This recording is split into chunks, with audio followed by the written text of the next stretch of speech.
अस्सलाम वालेकुम to all my social media family and this is your host Salma Yaqeen. और आज का जो टॉपिक है वो है टिकटॉक पे कि टिकटॉक बैन हो चुका था। मैंने पहले भी इस पे एक वीडियो बनाई थी और पिछली वीडियो में मैंने आपसे कहा था कि आप अपनी राय का इजहार कीजिएगा कि क्या टिकटॉक को बैन हो जाना चाहिए या नहीं हो जाना चाहिए। तो आप सब ने अपनी राय का भी इजहार किया, तो सबसे पहले तो थैंक यू सो मच।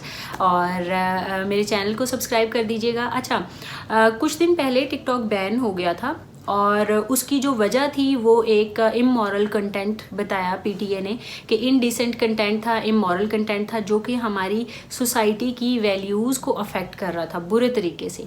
और कॉन्स्टेंटली जो है वो कंटिन्यूसली पीटीए की तरफ से इन लोगों को बार बार वार्निंग देने के बावजूद भी जो आवाम थी टिकटॉक की वो अपना कंटेंट इम्प्रूव करने पे नहीं आई।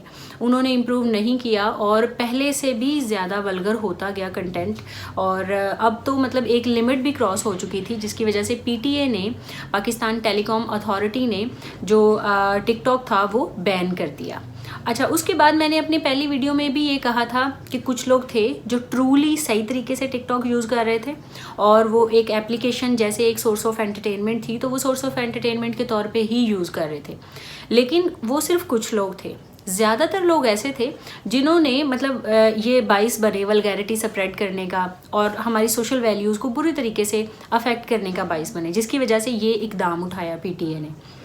अच्छा, अब जब टिकटॉक बैन हो गया तो उसके बाद हमें इस चीज़ का एहसास हुआ कि काश ये बैन ना होता, लेकिन इसमें कोई आप कह लो कि कोई मतलब सेल ऐसा होता, कोई डिपार्टमेंट ऐसा होता कि जो इसके कंटेंट को फ़िल्टर कर सकता, कि जो इमोरल कंटेंट है जो कि हमारी वैल्यूज़ को अफेक्ट करता है, जो कि हमारे लिए काबिल कबूल नहीं है, उसको पब्लिक होने से पहले ही उसको रोक लिया जाता और उस बंदे की, रिस्पेक्टिव बंदे की आईडी को कोई ना कोई मतलब वार्निंग दी जाती, कोई ना कोई थ्रेट दी जाती। हम सारे ये सोचने लग गए। हमने ये क्यों सोचा? क्योंकि हमारे इल्म में आया कि कुछ लोग ऐसे थे जो कि बहुत ही एक बिलो एवरेज लाइफ गुजार रहे थे और मतलब पॉवर्टी लाइन पे खड़े हुए थे, लेकिन टिकटॉक यूज़ करते हुए वो कम अरसे में थोड़ी अच्छी लाइफ गुजारने लग गए, उन्हें फेम मिला, उन्हें पैसा आने लग गया।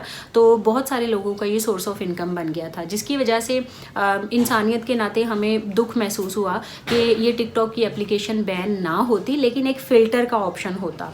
और बहुत सारे लोग ऐसे हैं जिन्होंने इसको बहुत अच्छे तरीके से यूज़ किया और अपना कैरियर सेट कर लिया है। ये आप लोग भी जानते हैं उन्हें, मैं भी जानती हूँ। तो टिकटॉक जो है वो दोबारा से उसके ऊपर बैन जो है वो लिफ्ट हो चुका है और वो दोबारा से उसको रीस्टोर कर दिया गया है पीटीए की तरफ से।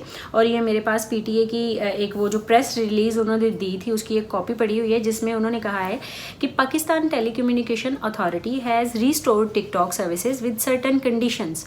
अच्छा, अब उन्होंने ये रीस्टोर किया है तो कुछ कंडीशंस के साथ किया है, क्योंकि हम सब के जहनों में ये सवाल है कि क्या दोबारा से वही वाला सिलसिला चलेगा या ये परमानेंटली ओपन हुआ है, रीस्टोर हुआ है, तो क्या ऐसी कंडीशंस थी जिनको पीटीए ने मान लिया।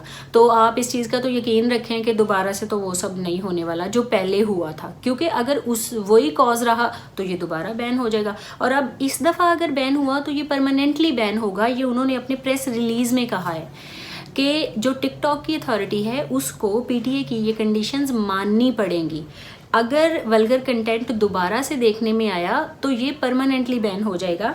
इसमें उन्होंने ओपनली कहा है कि in view of the presence of the vulgar indecent immoral content on the platform and its negative side effects on the society, PTA has been continuously asserting TikTok to prevent its platform from disseminating unlawful content। मतलब PTA continuously उनके साथ ये है कि TikTok को अब improve कर लें, अदरवाइज़ हम बैन कर लेंगे, उनको ये कहा जा रहा था।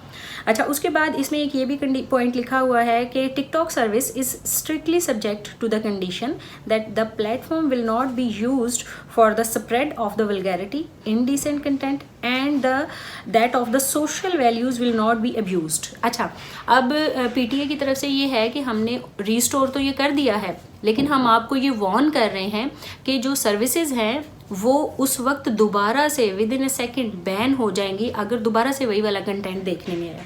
और लास्ट पे ये कहा गया है इसमें कि PTA will be constrained to permanently block the application. ये उन्होंने अपने इसमें प्रेस रिलीज में वाजे कर दिया है कि we have the right to permanently block the application in case the said condition is not satisfied, कि अगर हमने जो कह दिया है वो कंडीशन को उसको फॉलो नहीं किया गया तो ये एप्लीकेशन हम परमानेंटली ब्लॉक कर देंगे। तो ये एक बहुत अच्छा इकदाम है पीटीए की तरफ से। 19 अक्टूबर को ये प्रेस रिलीज़ आया है और 19 अक्टूबर को ही जो टिकटॉक है वो रीस्टोर हुआ है। बहुत सारे लोग इससे खुश हैं और बहुत सारे लोगों का जो मतलब एक लाइफ जो है वो बेहतरी की तरफ आ रही थी, खुशहाली की तरफ आ रही थी, वो दोबारा से उस लाइन पे चल पड़े हैं। लेकिन मेरी आप सब लोगों से फिर एक रिक्वेस्ट है कि अगर तो आप चाहते हैं कि ये एक अच्छी एप्लीकेशन है, अगर इसको अच्छी तरीके से इस्तेमाल किया जा सके और एक्चुअली कम अरसे में ज़्यादा फेम लेके आप अपना एक कैरियर सेट कर सकते हो, लेकिन अगर आप उसको उस तरह से फॉलो करोगे कि हुकूमती जो है वो लेवल पे एक उस पैमाने पे जाके हुकूमत ने जो है वो इस चीज़ का नोटिस ले लिया है, तो फिर ये हमारे लिए बहुत ही ज़्यादा अफसोस की बात है। तो अभी तक की सिर्फ न्यूज़ ये है कि पीटीए ने इसको अनबैन कर दिया है, बैन लिफ्ट कर लिया है। और ये कितनी देर के लिए लिफ्ट किया है? ये सिर्फ तब तक लिफ्ट हुआ है जब तक के एक अच्छा कंटेंट आ रहा है। अगर अच्छा कंटेंट ना आया, अगर वही वल्गैरिटी देखने में आई, तो पीटीए इस एप्लीकेशन को दोबारा से बैन कर सकता है। आपका इस बारे में क्या कहना है पीटीए के इकदाम के बारे में और बैन जो लिफ्ट हुआ है टिकटॉक का उसके बारे में? मुझे अपनी राय से ज़रूर आगाह कीजिएगा और मेरा चैनल सब्सक्राइब कर दीजिएगा। मिलते हैं नेक्स्ट वीडियो में। Thank you so much. अपना बहुत सारा ख्याल रखिएगा।